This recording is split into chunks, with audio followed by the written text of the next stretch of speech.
علما.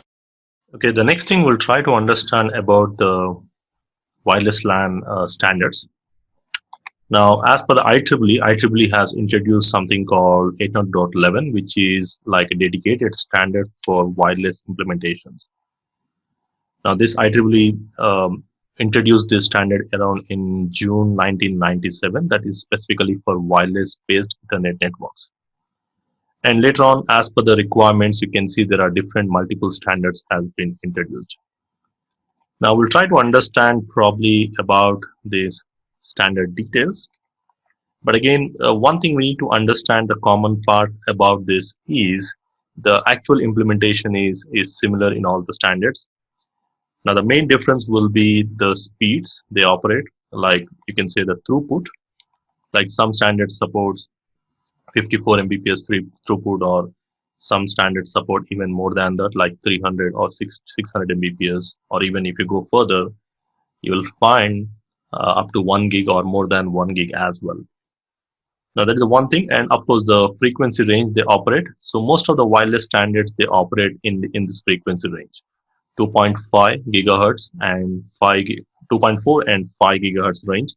These are the two most commonly used frequency ranges in general. So as I said, when you come up with the implementation part, all the wireless standards they have the similar or the same implementation. Now again, all these wireless networks can be implemented either in the ad hoc mode.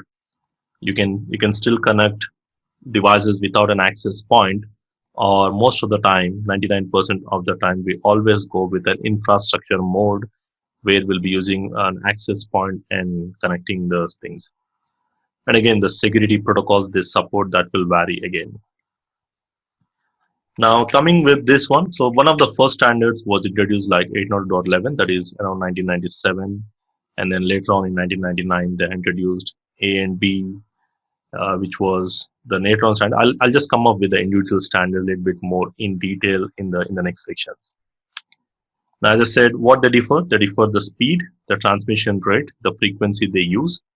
So either 5 gigahertz range or the 2.4 gigahertz wireless range.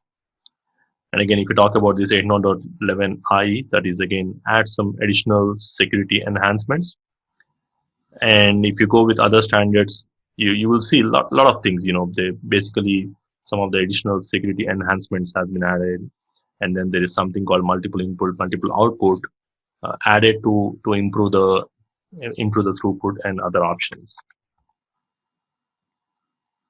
Now again, here you can see the options, the evolution of the Wi-Fi, as it started with 802.11 standard around in 1997, but the first popular wireless standard came into existence in 1999 with 802.11b, one of the most popular standard which supports.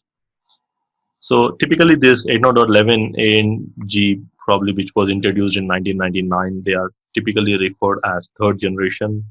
And then depending upon the enhancements, now if I'm going with 802.11n, this is kind of fourth generation. And then you will see something like fifth generation, and then we have something like sixth generation Wi-Fi standards.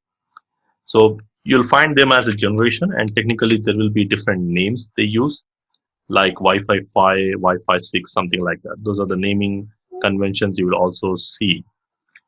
And in terms of the differences, the year they were adopted, and of course the frequency they operate, and the main difference will be like the throughput.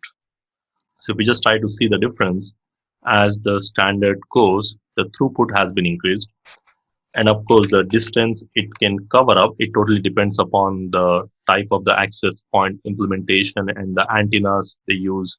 So that again varies. So this is kind of average distance it actually supports here.